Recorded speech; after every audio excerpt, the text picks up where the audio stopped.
Hi, this is Michelle Maslowski, Managing Director at Carter, and you are listening to EdUp Accelerated Excellence. This episode was recorded live at the National School Leaders Conference 2026, powered by the National Association of Elementary School Principals. Okay, here we go. Welcome to EdUp Accelerated Excellence, a podcast for the advancement of educational excellence and equity. And I'm your host, Jacob Angel, second PhD, and we are here live at the National School Leaders Conference. And Scott McLeod, he is a professor at the University of Colorado, Denver. Interesting, his dean, Dr. Marvin Lynn, was on the show Friday. But Dr. McLeod is a faculty who focuses on leadership preparation.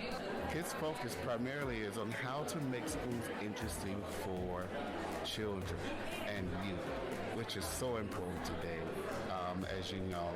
So we're going to get right into it. So Scott, would you introduce yourself by giving us your name as only you can, and tell us a bit about your current role, and what are you learning so far here at the conference? Yeah, hi Jacob, thanks. Scott McLeod. This Dr. McLeod stuff makes me nervous, so please just call me Scott. Professor of school leadership, mostly preparing school principals. I teach an occasional doctoral class or cohort. I do a lot of work with schools out in the field, so I travel a lot, not just at conferences, but really rolling my sleeves and walk in the halls with principals and teachers and coaches, and sort of thinking about how do we make school less boring and relevant for a lot of people. Excellent. And what are you learning from these partnerships with schools and districts? Yeah, I think, we have a lot of national and local data that tell us that kids are really struggling to find meaning in school these days. Mm-hmm. Chronic absenteeism rates are way up. Kids just aren't even showing up to the building. When they do show up, the number one thing they say about school is that it's boring, or like they don't see the relevance of what they're learning. And so we have, in many schools, 60-70% of kids who basically, even if they're compliant, mentally checked out.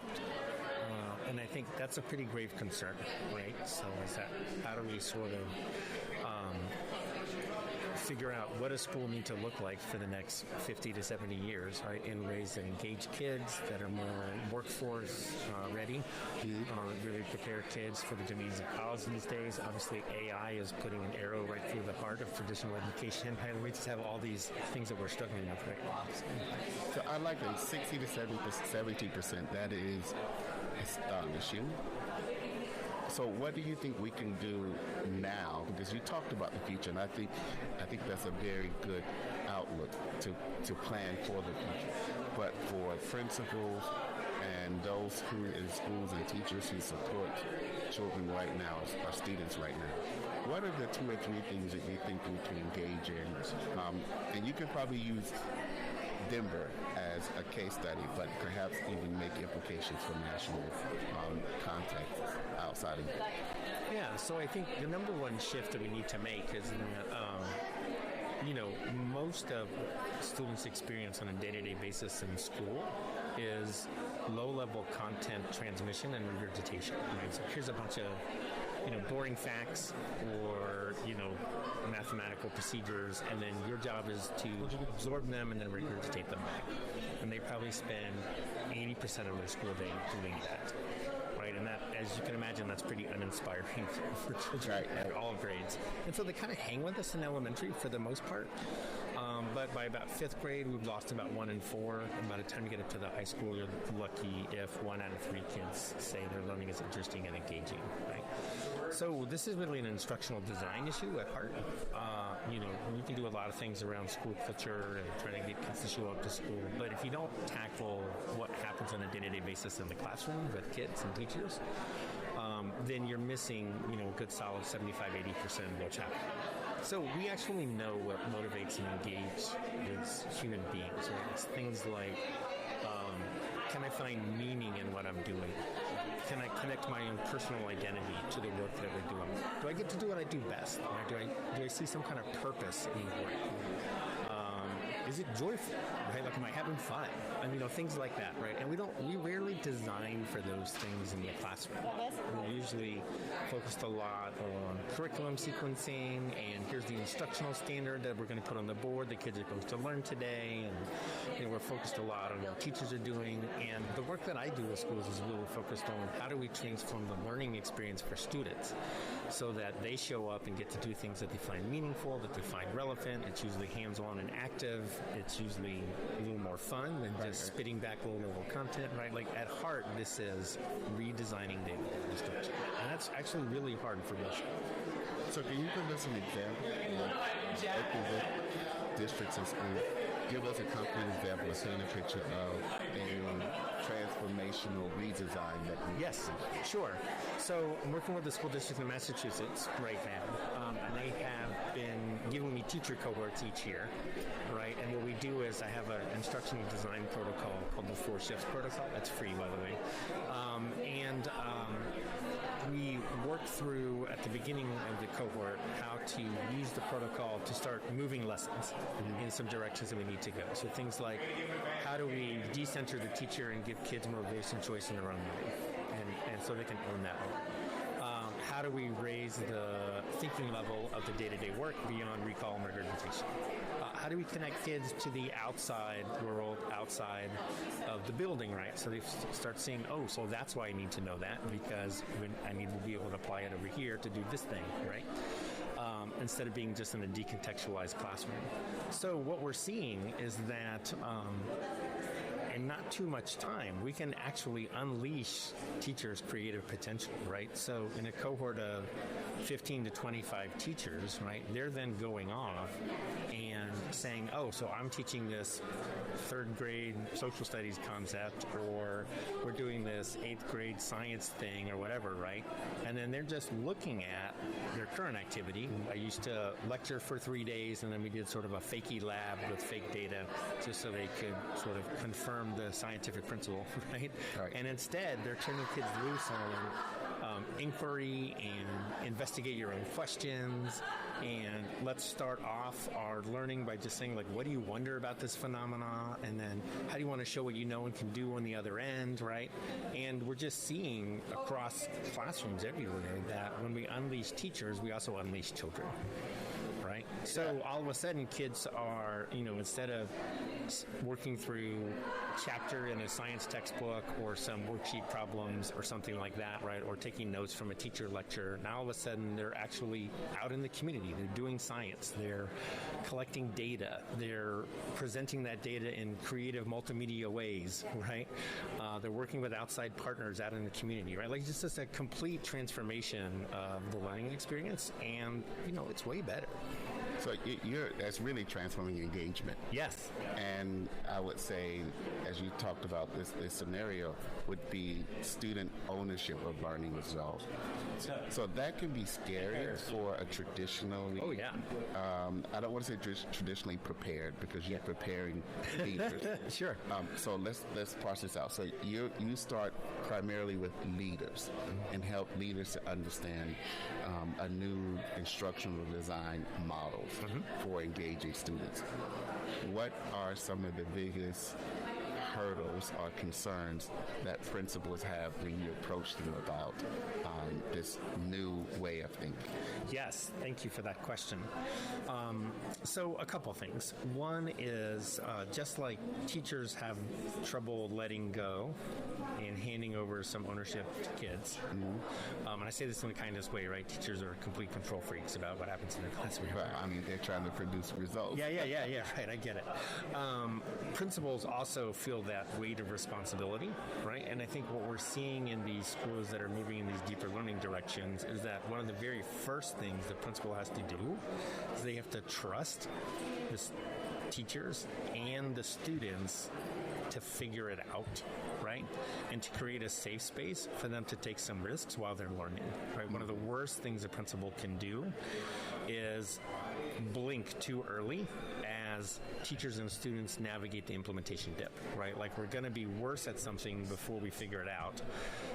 If I start snowboarding tomorrow, I'm going to be an absolute terrible snowboarder. The goal is that on the back end, I will become a proficient snowboarder, but I have to have time to navigate that learning curve, right? And what we see is a lot of principals, they say that they want their new portrait of a graduate or whatever to be implemented by teachers and kids, but as soon as they start to struggle with the shift from traditional transmission or regurgitation to something that's more active and hands-on and engaged, and they're going through that learning curve, they freak out and panic and cut it off, right? So, can I tell you a story? Sure. Okay, so I was at a meeting recently with a colleague who is a math education professor in D.C., and she had her grad students, her math doctoral students and master's students, create an activity for middle schoolers where they would apply some basic mathematical concepts in middle school around scale and scope and calculating perimeter and area and things like that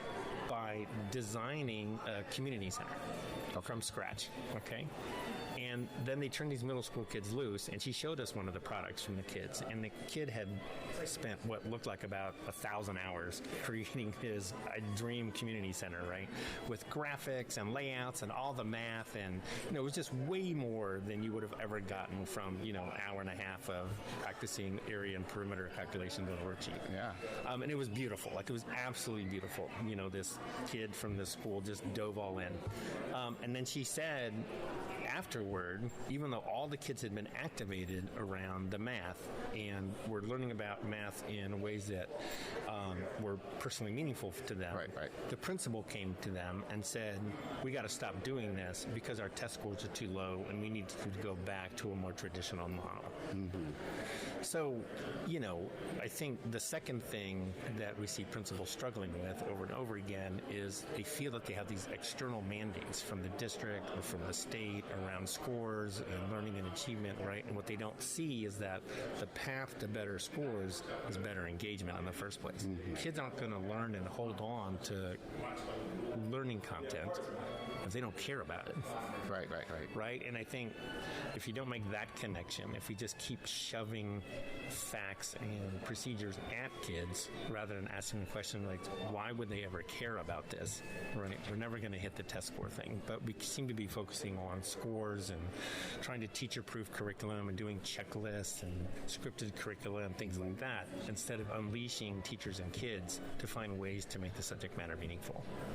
So what you're talking about to me is phenomenal because it begs the question of what is meaningful learning, one, and then two, when we have created a system that prioritizes a particular measure of learning and means for learning, which is particularly through standardized exams, how do we help then to shift folks to think about a systems approach? Because what you're saying is now principals have their backs against the wall among this about this pressure right. of raising test scores, but then they hear about this innovation that you're talking about and they want to engage, and so it puts them in this sticky position, not only at the school level but also at the district level.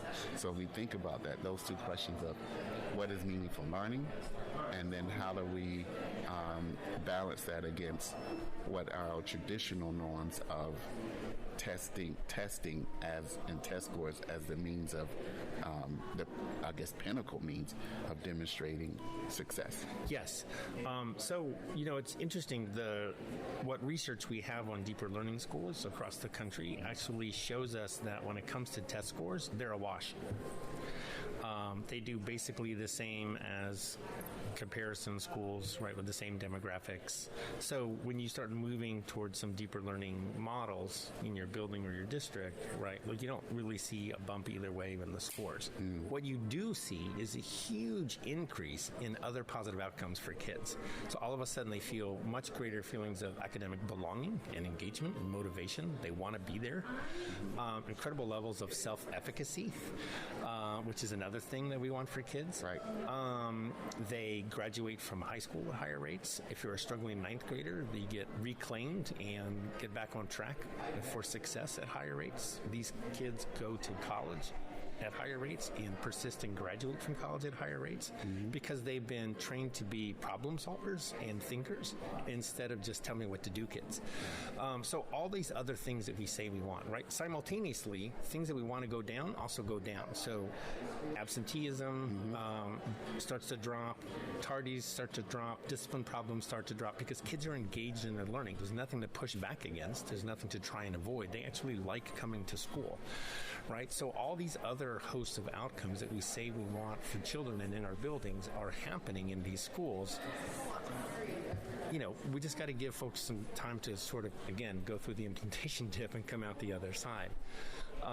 So I think helping people see some of that, but you have to trust the process, right? If you've not been exposed to what these learning environments look like, if you haven't walked the halls of a deeper learning school, if it's difficult for you to get the pulse of what a 6-week-long project looks like as opposed to a 2-day learning lesson, right? All of that feels very weird and different for people. And so one of my jobs is just helping people see it, right? I mean, you can't visit 100 deeper learning schools like I have, but I can bring stories and examples and photos and videos and student work products and try to help you see what this is look like, right?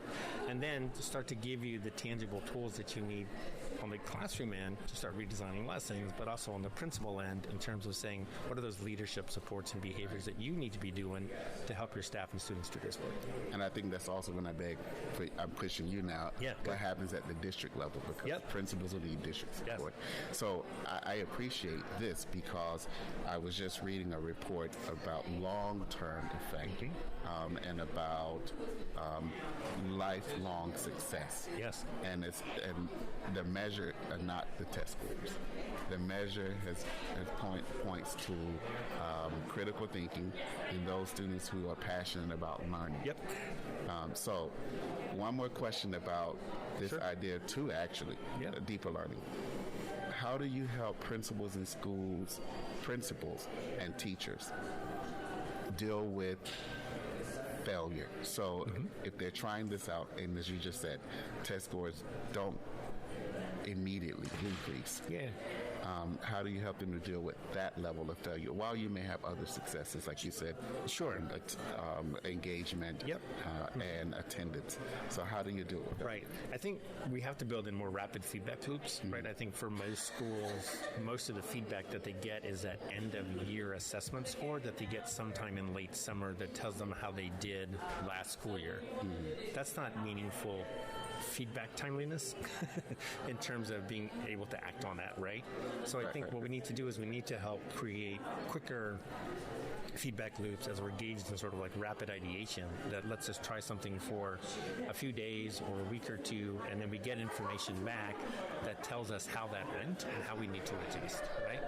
And when we're doing that, that's where we also see the small wins and the quick successes that build the momentum and build the positive feelings about what we're doing. Okay, so we're not seeing an increase in academics yet, but boy, are our kids more engaged.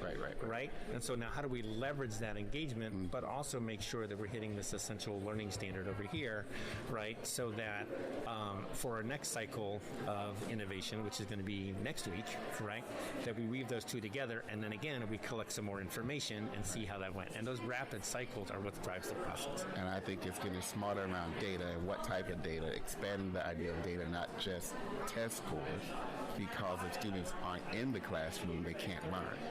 Right. And so, and how to tell stories around the data that we are seeing, on the results that we are seeing, whether they are specifically academic in nature, and limiting the test scores, are they more socio-affective and more advocacy, where students are now asking questions, students are now coming to class, students are now perhaps not completing homework correctly, but they're at least completing homework and bringing it back into the... Right. I got a district in California that I know of. The assistant superintendent has been incentivizing teachers to redesign units, right? So we will actually pay you to redesign a unit to be more interesting and engaging and meaningful for kids. That's another level of motivation, right? Yes, right. But one of the things that they're doing in the district is that you don't get full pay as the teacher until the unit is over, and you give the students a survey about how it went. Mm-hmm. And so what that does is that the students are coming back, and like 95% of the responses like, oh yeah, this was so much better than what we've been doing before, right, from the kids. And then you get your paycheck, right? But what they're also doing, of course, is they're collecting data that feeds the work, because now you're hearing from 95% of the kids, please keep doing this. Mm-hmm. This is exactly what we need, right? So I think that's pretty savvy. So you talked about these deeper learning schools. Yes. Where can folks find more information? Because you said that not everyone, you need to see. If you're not familiar with it, you need to see, have an up close and personal experience, and it'll give you a better idea of making a decision around engaging in this type of work. Yeah, absolutely. We probably have a couple thousand deeper learning schools across the country here in the U.S. So in the grand scheme of things, that's not a lot. We have 110,000 schools nationwide. Mm-hmm. But it's enough that there's a critical mass that you can probably find one that you within driving distance, right?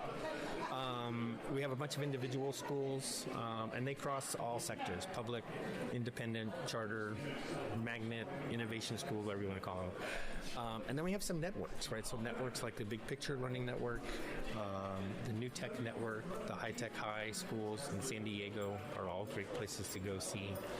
There's a few other smaller networks that are doing their work. And then we have some regional clusters where sort of like ecosystems of innovation are starting to evolve, driven by some local players. So there's the Remake Learning cluster around Pittsburgh. There's a massive movement happening in Southern California, around San Diego and Los Angeles, fed a lot by the Learner Centered Collaborative and UC San Diego. There's some interesting work happening in Kansas City, fed by the Kauffman Foundation, right? And we're starting to see some state-level work. So about 20 states now have a statewide portrait of a graduate. So places like Utah are trying to get that, moving across the state and so on. So lots of places to go see, right? I would just encourage people to contact me and try to find something relatively local that they can visit. Yeah. So, and we're here at the National School Leaders Conference in Orlando, Florida, powered by the National Association of Elementary School Principals. What so far? And this is day one. Yes. There was a pre-conference. You said you attended the pre-conference. Yes. What was your big takeaway from the pre-conference? Oh, well, conference was summer camp themed, so I had a blast because I was a former summer camp counselor and division leader. We really talked about two main things yesterday. One was sort of like some basic stuff around school culture, because a lot of educators are struggling right now. And then my focal point was around instruction, right? Like school culture for kids is their day-to-day learning experience in the classroom. And so that also was part of culture, right? And so we redesigned lessons together, which was really fun. And I think the big takeaway for folks was that we can put tools in the hands of teachers and instructional coaches and principals that they can use tomorrow that are sort of low floor, high ceiling design tools. We don't have to go through a year and a half of training before you do this work.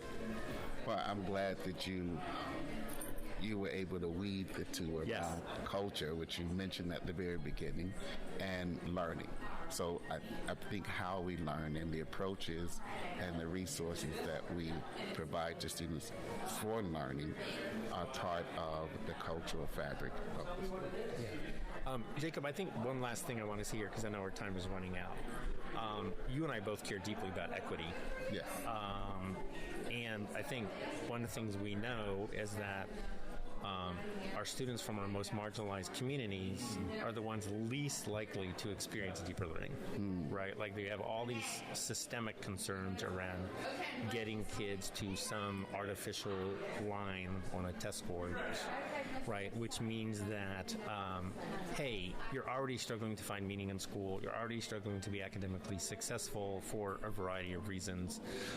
And what we're going to do is we're going to double down on the stuff that you hate instead of changing your learning experience and give you something different that might re-engage you, right? So what we see in schools that serve high populations of kids in poverty, kids of color, right, multilingual learners, et cetera, is that we are doubling down on the most boring, disengaging instruction possible in the name of raising scores instead of giving kids they can lean in.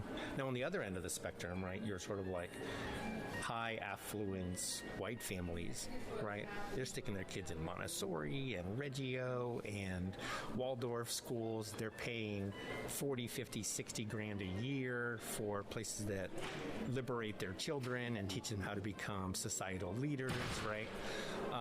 And so my friend Doug Johnson once said that there are schools that prepare certain kids to be governors and other kids to be the governed. And that's always stuck with me, right? Because the racial socioeconomic lines around the governed are really sharp right now. And so, you know, I think we just need to keep fighting to make sure that every kid has the opportunity to experience deeper learning and become future ready, not just certain, you know, slices of the socioeconomic spectrum. Dr. Scott McLeod from the University of Colorado, Denver, we really appreciate that. And as we close, what words of inspiration do you have to future leaders? But I'm going to shift this because you're in higher ed. What words of inspiration would you have to other professors who are in the field of educator preparation as well as future leaders? Yeah, get out of the ivory tower. Walk hallways, visit classrooms, talk to teachers, talk to principals, roll up your sleeves, redesign together. I mean, that's the work, right? I mean, we have too many higher ed faculty who think that schools are basically sources of data rather than important partners in doing the right thing by young people. So, you know, every time I visit a school or every time that I'm working with educators, I just walk away feeling energized by the work and hopeful for the future, particularly when we're trying to do right by the children that are in that community. And so I think everybody in higher ed just needs to keep that the focus. And then for future leaders? Get yourself into a deeper learning school and see what it's like. Because you walk away, you just see these kids jazzed to show up. Like, instead of, you know, asking your kid, what'd you do in school today? And like, yeah, nothing, fine. Like, these kids won't shut up about what they're doing. Right? They're so excited to share the cool things that they're learning and that they're doing and the ways they're contributing to the community. And that is just incredibly energizing for any school leader. So. Indeed. So, Scott, thank you for this opportunity to learn with and from you here at EdUp Accelerated Excellence, where we celebrate and inspire educational excellence and equity. Thank you, Jacob. Thank you for listening to the EdUp Accelerated Excellence podcast, and we would like to share an opportunity for educators to contribute to our XE listening tour. This week, take time to listen to a community member regarding their educational excellence and equity experience, because we believe that by listening, we unlock the engine for powerful educational transformation. Share your insights via voicemail at edupxe.com, and your comments may be shared on air with the podcast. That's the XE listening tour at edupxe.com. Thank you for engaging with EdUp Accelerated Excellence, a member of the EdUp Experience Network of educational podcasts. This episode was recorded live at the National School Leaders Conference, powered by the National Association of Elementary School Principals. Join us in Denver, Colorado in 2027. Registration will open soon. You can find this and other episodes on Spotify, iHeartRadio, Apple Radio, YouTube, and other outlets where you listen to your favorite podcasts. If you like this episode, don't forget to follow us and share within the network. To leave a comment or suggest a guest, contact us online at edupxe.com. We want to hear from you. If you have feedback on this or other episodes, or would like to nominate a guest, contact us online at edupxe.com, where you can leave an email or a voice message. That's edupxe.com.